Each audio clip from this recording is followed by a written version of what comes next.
Allá por 1987 fui al cine a ver Robocop. Lo recuerdo muy bien porque fue la primera película de la que tengo memoria. Como la vi subtitulada y apenas podía leer a velocidad de cine, no entendí mucho más que la acción, sangre y violencia. ¿Quién iría a pensar que Robocop, el policía del futuro, se convertiría en una de las cintas más clásicas del cine de los 80? No solo por la acción trepidante, sino también por el drama del protagonista. En este video revisaremos qué hay detrás de la entretenida trilogía original de Robocop, además de sus adaptaciones a televisión, videojuegos y demás. Así que no perdamos más tiempo y... ¡comencemos! Vas a ser una maquinita maquiavélica. Allá por 1985, el director Paul Verhoeven buscaba la fórmula para hacer cine fuera de su país de origen, que era Holanda, cuando le llegó un guión escrito en Hollywood, llamado Robocop, que varios otros directores habían rechazado. Después de una leída rápida, él dijo que nunca rodaría una basura como esa. Felizmente, su esposa, quien también leyó el guión, le convenció de que aceptase el trabajo, pues este guión de Robocop, si bien no era Shakespeare, también tenía muchas interesantes capas que podrían ser exploradas. Entonces Paul aceptó el consejo de su esposa y se fue a los Estados Unidos, aunque un poco temeroso, pues el idioma inglés aún era un problema para él. Ya en Nueva York se empezó a trabajar en el casting y para el papel de Robocop se pensó originalmente en Michael Ironside, pero este declinó. Incluso se llegó a pensar en la posibilidad de contratar al protagonista de Terminator de 1984, Arnold Schwarzenegger, pero se lo descartó debido a su corpulencia, ya que aumentaría considerablemente al colocarse el traje robótico.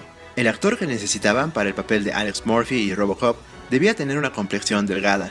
Al final, alguien llamó a la producción y les avisó que Peter Weller se encontraba en Nueva York y él parecía la elección perfecta para llevar el traje, y una vez que le propusieron el papel, Peter aceptó sin dudarlo.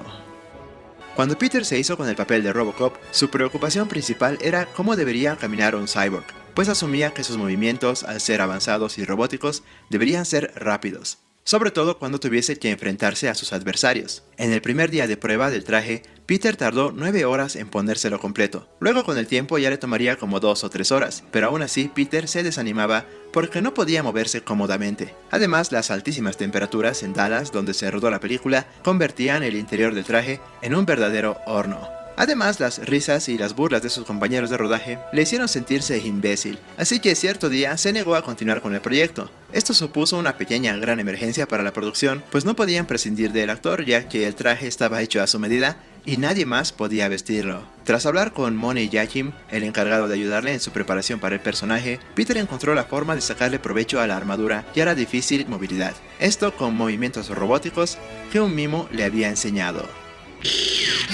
La huelga de la policía nos beneficiará. Para el fin de semana tendremos CD 209 por toda la ciudad y así el público nos brindará su apoyo. Tengo a uno abajo cuidando el edificio ahora. Quizá el villano cibernético que más miedo daba fue el temible némesis de Robocop, el ED-209. Según el guión, este robot tenía una altura aproximada de 2 metros y pesaba 130 kilos. Una descripción un tanto escueta. Así que la producción sabía que este robot tenía que lucir muy amenazador, por lo que contrataron al diseñador Phil Tippett, quien dotó al robot de una apariencia basada en una orca y un caza norteamericano, además de incorporó rasgos de los helicópteros Huey. Para simular el sonido de la maquinaria hidráulica pesada dentro del robot, se utilizaron varios sonidos de motores y ruidos de pistones, mientras que su gruñido intimidante se creó reproduciendo al revés un rugido de un jaguar. Y por último, para darle el toque final, su voz fue grabada por el productor ejecutivo de la película, John Davidson, quien nunca había tenido antes una experiencia previa en doblaje de voz. Para dar vida a la agente Anne Lewis, se eligió originalmente a la actriz Stephanie Zimbalist, quien proyectaba una imagen seria y responsable, pero cerca de 2 semanas antes del comienzo del rodaje, abandonó el proyecto debido a que debía formar parte en más episodios de la serie de televisión Remington Steele, en la cual tenía un contrato cerrado. Con tan poco tiempo antes del inicio de la producción, la búsqueda de una sustituta les llevó hasta Nancy Allen, quien aceptó el papel y también aceptó cortarse el cabello. Según el director, el personaje de Lewis no tendría que ser un estereotipo de chica guapa en problemas a la que Robocop rescataría, sino más bien ella sería un complemento y un ancla hacia la humanidad de Robocop. En realidad no me recuerdas, ¿o sí? Discúlpeme, tengo que irme. En algún lugar se está cometiendo un crimen. Antes de ser estrenada en cines, la versión final de Robocop fue enviada a la Asociación de Cine de Norteamérica para que sea evaluada y le den su correspondiente clasificación. Originalmente Robocop iba a tener una clasificación X, destinada a mayores de 21 años. Esta clasificación es muy asociada a las películas eróticas.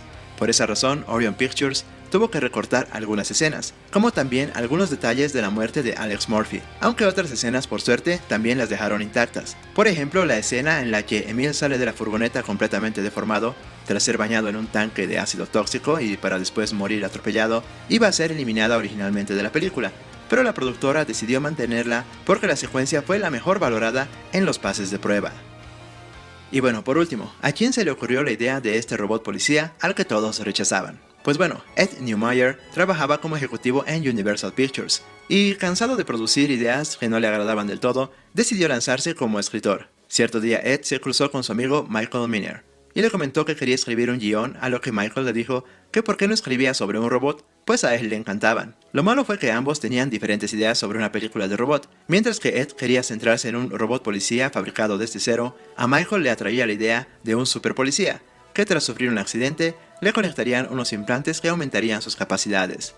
Finalmente ambos decidieron mezclar sus ideas para dar forma a su obra final. Orion Pictures compró el guión y ambos recibieron el crédito, y lo demás es historia. Después del estreno de Robocop, muchos críticos comentaron también que Paul Verhoeven había logrado lo que muchos otros directores creían imposible: hacer que una película con un nombre tan ridículo llegase a tener tanto éxito. Robocop logró recaudar en su primer fin de semana su presupuesto previsto, y alcanzó un total de 53 millones y medio tan solo en los Estados Unidos, lo que para esa época era bastante dinero. Asimismo, esta película obtuvo 2 nominaciones al Oscar, una a Mejor Montaje y otra a Mejor Sonido. Aunque no ganó ninguna de esas categorías, hoy en día Robocop es considerada una película de culto. RoboCop, the future of law enforcement.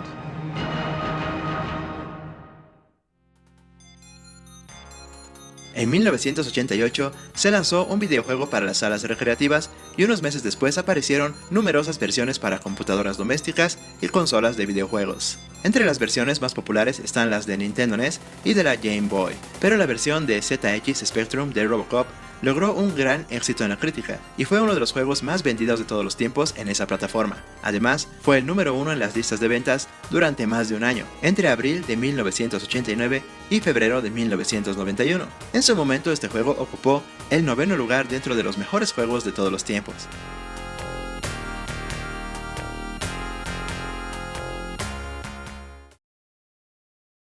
¡Murphy! ¡Hay una bomba! ¡Tenemos que detenerla! Te cubriré. ¡Gracias, compañero!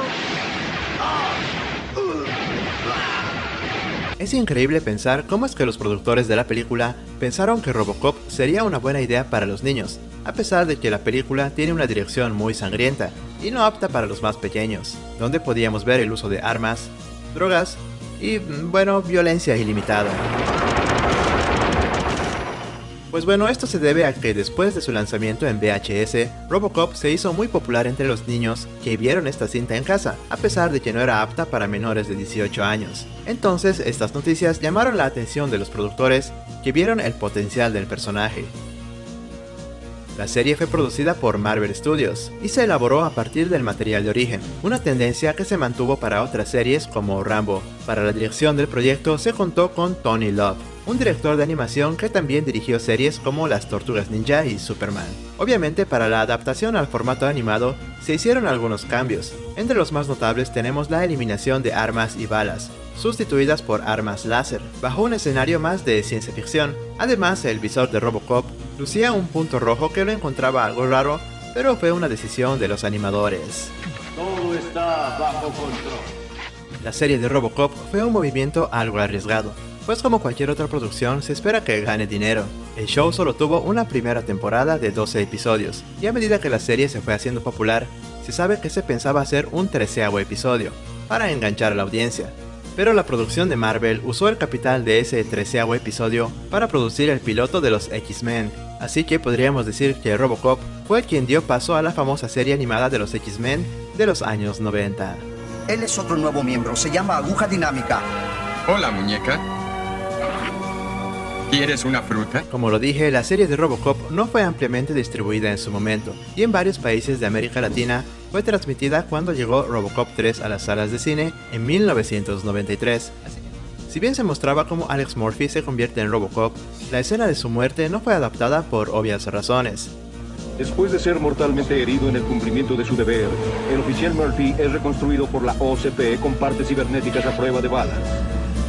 En la serie, la ciudad de Detroit era víctima de muchas amenazas con una temática cyberpunk, como por ejemplo cyberrobots, ciberterrorismo e incluso cyberautomóviles. Para enfrentarse a todos estos problemas, Robocop contaba con su propio automóvil llamado Robo-One, el cual compartía con su compañera Anne Lewis. Pero Alex tenía muchos más aliados, como el Sargento Red, los delincuentes escaparon y están volviendo loca a toda la ciudad, la doctora Taylor, pero el sistema mecánico está diseñado para contrarrestar cualquier enfermedad que la medicina pueda curar. El Dr. Roosevelt, ¡Bien! ¡Robo hará tornillitos de ese traje ridículo! Y también la Ultra Policía, que tenía como miembros a Ace Jackson, Wilson y Borman Barnes. Y por último estaba Casey One, un periodista que ayudaba a descifrar algunos acertijos. Las extrañas armas experimentales ahora están custodiadas por la policía fuera del alcance de criminales, gracias a ese esforzado mitad hombre, mitad máquina Robocop. Por el lado de los villanos estaban el Dr. McNamara. ¿Qué hay sobre mi androide vigilante, el ED-260? No. Un científico que odiaba a Robocop debido a que el presupuesto de la OCP fue destinado para el desarrollo del robot, y no así en sus proyectos. También estaba el teniente Roger Hitchcock, un policía que odiaba a Robocop por quedarse con todo el crédito siendo solo un androide. Esa cabeza de Voltio se mueve como una tortuga coja. No tiene oportunidad de romper mi marca. Eso ya lo veremos, teniente.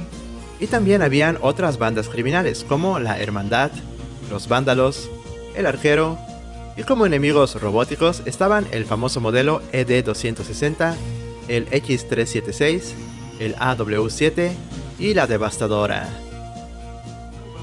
Como era obvio, la serie también ayudó a la venta de juguetes, y se lanzó una serie de figuras de acción llamados Robocop y la Ultra Policía, producidos por Kenner. La primera tanda incluyó una figura de Robocop con casco extraíble, acompañado de un trío de oficiales de alta tecnología, incluyendo a Willis Wilson, Birdman Barnes y Ace Jackson, miembros de la Ultra Policía. Y por el lado de los malos se presentaron a Headhunter y Nitro, de una pandilla callejera llamada Los Vándalos. También se lanzaron varios vehículos y robots enemigos, en especial el ED-260, que se vendió incluso mucho más que la figura de Robocop. Esta línea de juguetes fue muy exitosa, pero después de la cancelación de la serie, la producción de los mismos también fue cancelada, y hoy en día son piezas muy bien valoradas en el mercado del coleccionismo. Por último, me gustaría resaltar que para el doblaje en Latinoamérica, Juan Alfonso Carralero interpretó a Alex Murphy. Suelten las armas y entréguense pacíficamente. Y por otro lado, Anabel Méndez interpretó a la oficial Anne Lewis. Por Dios, Murphy, me parece que estás celoso. El reporte de mis circuitos dañados ha sido demasiado exagerado. Robocop, la serie animada, quedó como un bonito recuerdo de la franquicia, que recién estaba empezando, y un par de años después llegaría a nosotros la esperada secuela, titulada simplemente Robocop 2.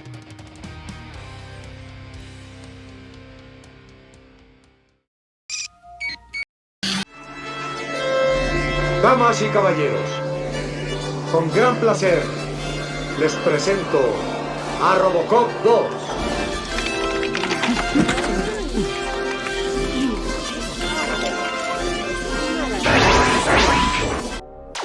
Iniciando la década de los 90, en el año 1990, se estrenó la gran esperada secuela de Robocop. En esta película las cosas se salen de control cuando el cerebro de un maleante llamado Kane es usado en un nuevo modelo de robot que le pondrá las cosas difíciles a Alex Murphy.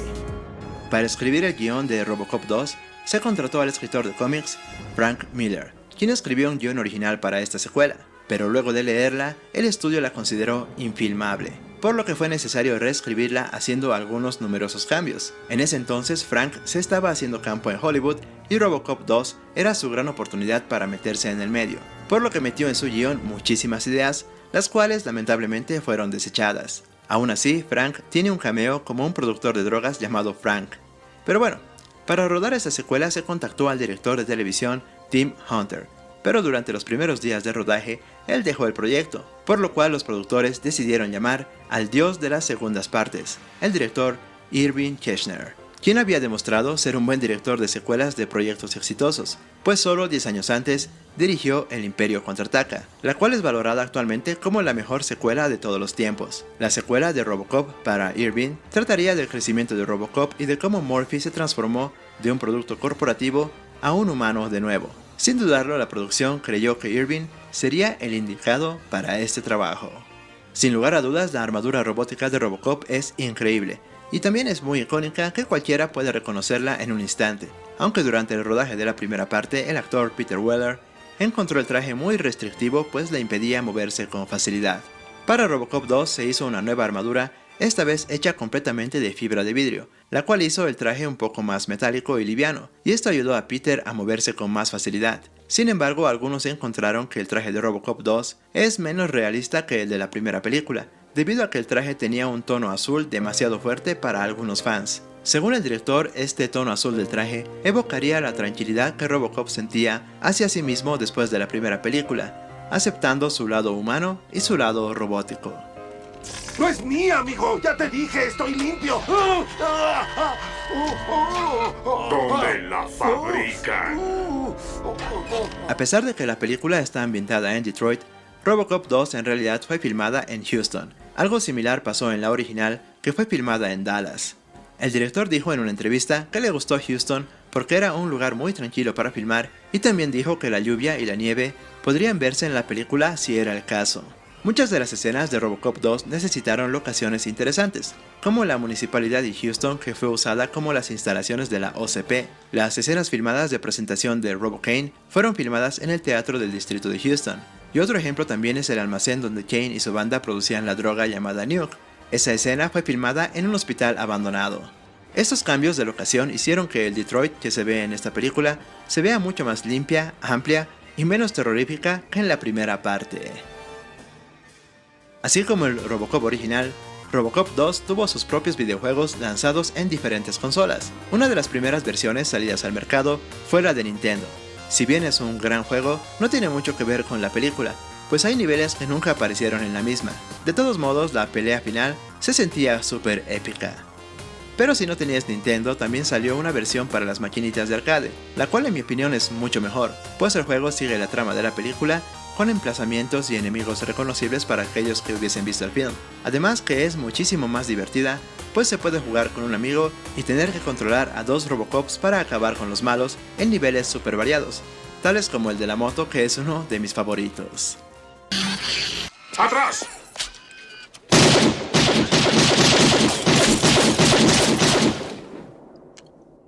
Gracias por no fumar. En Robocop 2, la programación de Alex fue revuelta para que sea mucho más amistoso y que sea un buen modelo para los niños, e incluso para dar mensajes ambientalistas durante su crisis personal.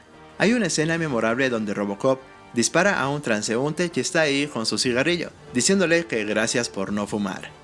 Esta escena, además de ser muy graciosa, también fue licenciada y usada en muchos cines a comienzos de los 90, para ser puesto antes de las películas, como recordatorio de que no se puede fumar en las salas de cine. Quizá te interese saber que hasta finales de los 70, fumar era permitido en las salas de cine, pero esto se empezó a prohibir en los 80 y con el anuncio de Robocop en los 90, fue el adiós definitivo de los cigarrillos en las salas de cine. Robocop 2 fue producida con un presupuesto de $35 millones y se auguraba un éxito arrollador, pero solo recaudó $45 millones en las taquillas. No fue exactamente un éxito ni tampoco un fracaso, pero una queja común en la película fue que no tuvo el corazón y el espíritu de la primera. Todos recordamos cómo Murphy luchó por sobrevivir en la primera película, pero en esta no hay una amenaza directa hacia él y solo tiene que acabar con los malos. O bueno, eso dijeron algunos fans. Se dice incluso que Peter Weller se acercó a la producción diciendo que la película debería tener un tono un poco más emocional y no solo tener a un robot peleando contra otro, pero lamentablemente no le hicieron mucho caso. Además, los críticos también tuvieron su opinión. Lo que ellos más odiaron fue que un joven adolescente, casi niño, fuera la mano derecha del villano principal, pero no se puede negar que la acción y el diseño del robot de Kane fue lo más destacado de la película. ¡Ya dejen de estar agrediéndose!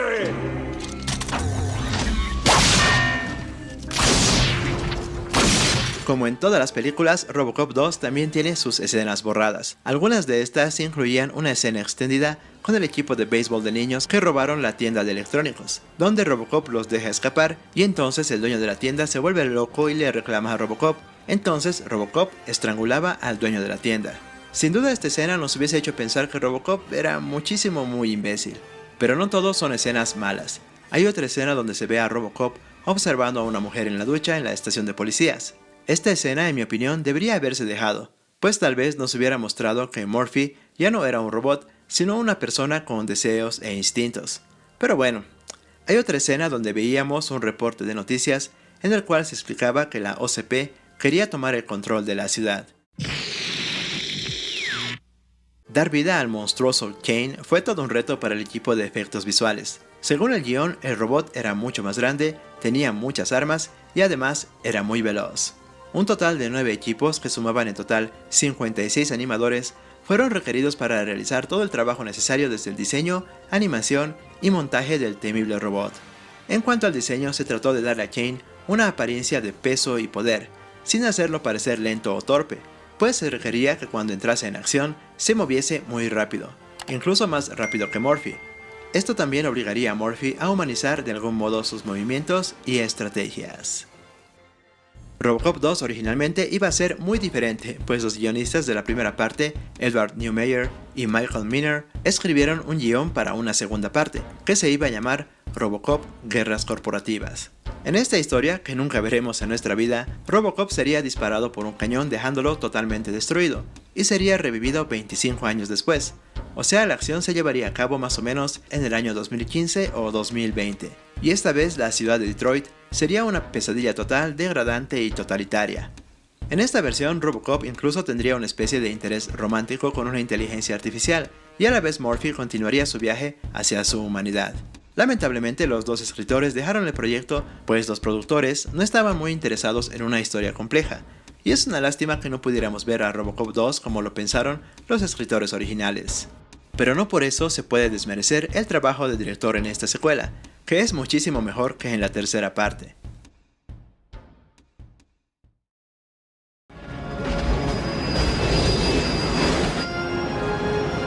Bomba dirigida lista.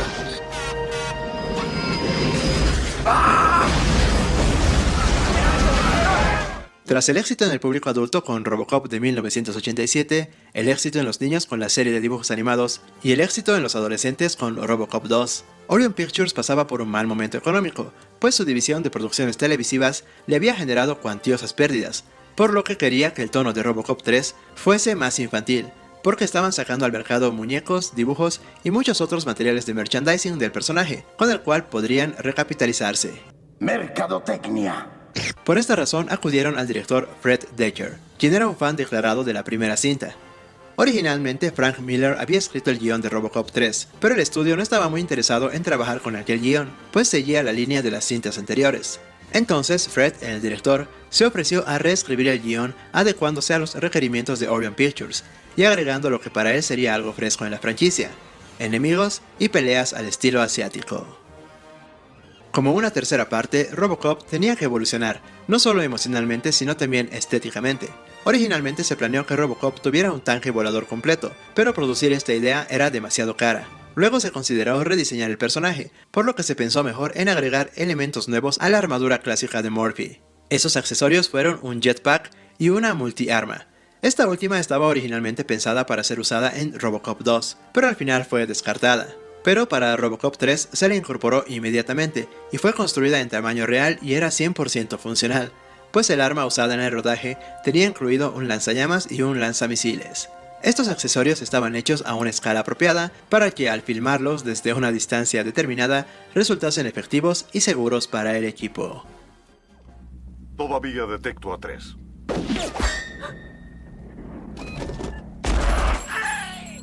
Más bien, 2. Una de las críticas principales de parte de la audiencia era que los efectos visuales se veían muy poco novedosos y algo anticuados, pues para 1993 ya habíamos visto revolucionarios efectos en Terminator 2 y también en Jurassic Park, las cuales llevaron a los efectos visuales a un nuevo estándar.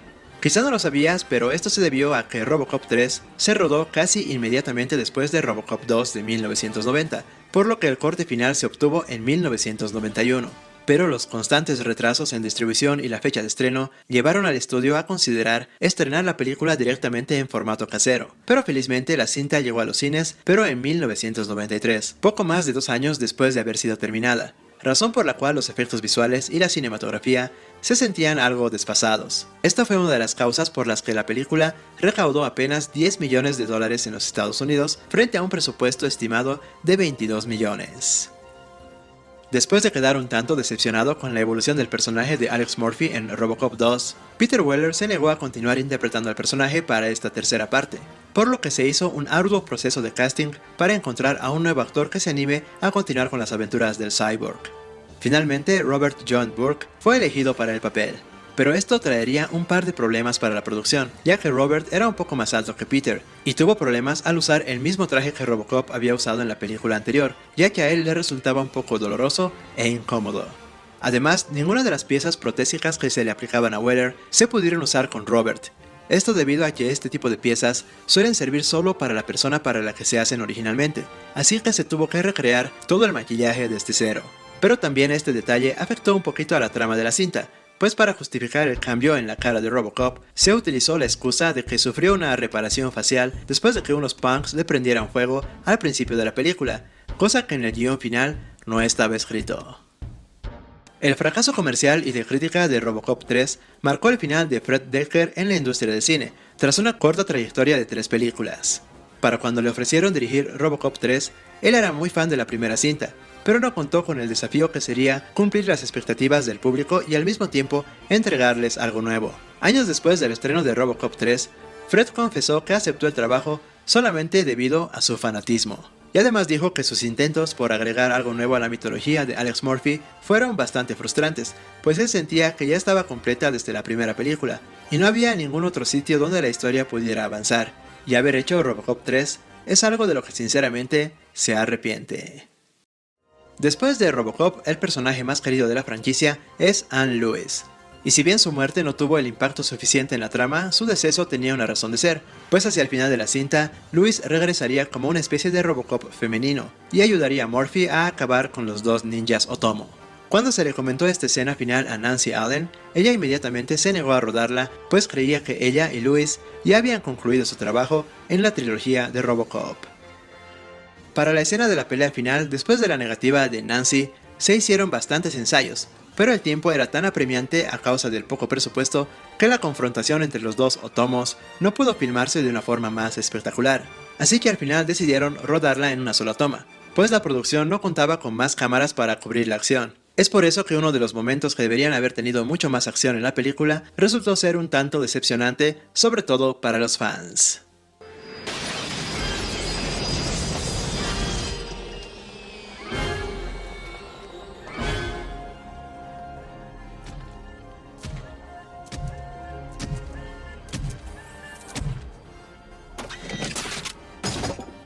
Después del éxito de los anteriores videojuegos, Robocop 3 fue licenciado a varios desarrolladores, quienes adaptaron la película a diferentes consolas de la época, pero lamentablemente lo hicieron a ciegas. Orion Pictures inicialmente mantuvo la mayor parte de los detalles de la historia de la tercera parte en secreto, por lo que el equipo de desarrollo de la empresa DID tuvo que proceder mediante conjeturas, lo que finalmente resultó en algunos errores y pérdidas de tiempo. El caso más recordado es cuando se les mencionó a los desarrolladores que Robocop iba a usar un girociclo, a lo que los desarrolladores concluyeron que se trataría de una poderosa motocicleta, así que se pasaron semanas pensando y desarrollando un nivel en el que Robocop montara esa motocicleta. Todo esto para descubrir semanas más tarde que ese girociclo era en realidad el jetpack, por lo que muchas semanas de trabajo fueron desperdiciadas.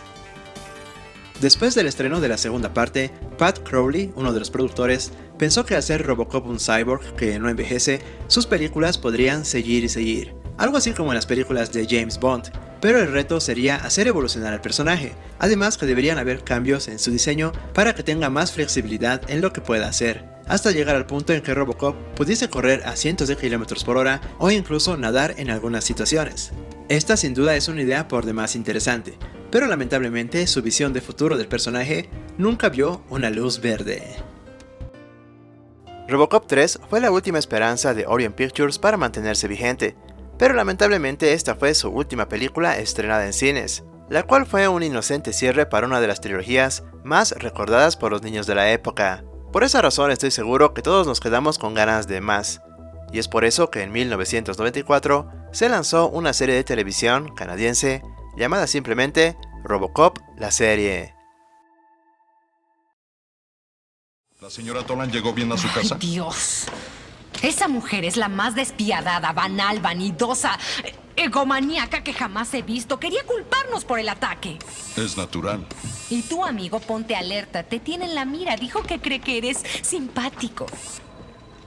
¿Simpático? Tal vez estaba expresando su gratitud. Creo que la gratitud no está en su boca. La serie estaba basada en las ideas iniciales de la película de Robocop, conectándose también con Robocop 2. Pero para transformar una de las mayores franquicias de la época en una serie de televisión, la Fox y la CTV, productoras de la serie, tuvieron algunos problemas de derechos de autor con la MGM, así que tuvieron que cambiar los nombres y situaciones de algunos personajes. Por ejemplo, la historia se desarrolla en Delta City, y no en Detroit, y Robocop es el resultado de un estudio científico para desarrollar un neurocerebro, el cual deriva en un cyborg, el cual en esta ocasión fue interpretado por Richard Eden. Si bien la serie parecía algo más larga, solamente consta de 21 episodios, más el episodio piloto, que dura casi 2 horas. Lamentablemente la serie fue cancelada debido sobre todo a los altos costos de efectos especiales, y al parecer este fue el punto final de la idea original.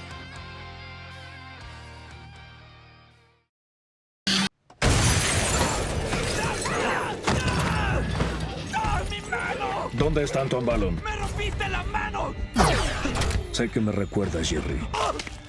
Tu esposa te dejó en 2019 tras acusarte por abuso doméstico. Y no tienes un hijo.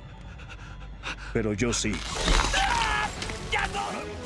Muchos años después, en 2014, una nueva cinta llegó a los cines, contándonos, nuevamente, la historia original del origen del personaje, obviamente adaptada a los nuevos tiempos.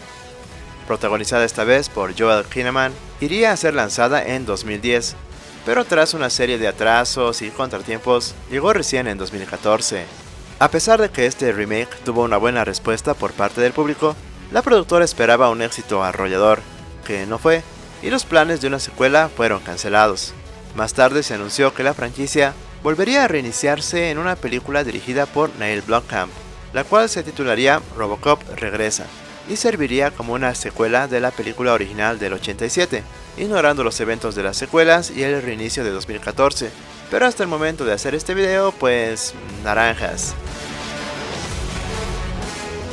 Y bueno, hasta aquí hemos llegado con esta revisión de la franquicia de Robocop.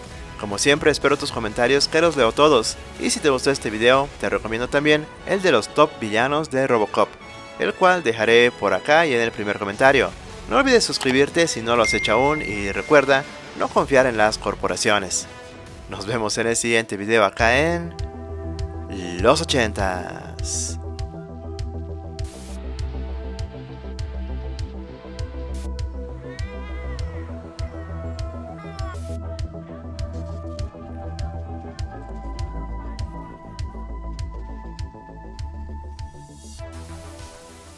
Buen tiro, hijo. ¿Cómo te llamas?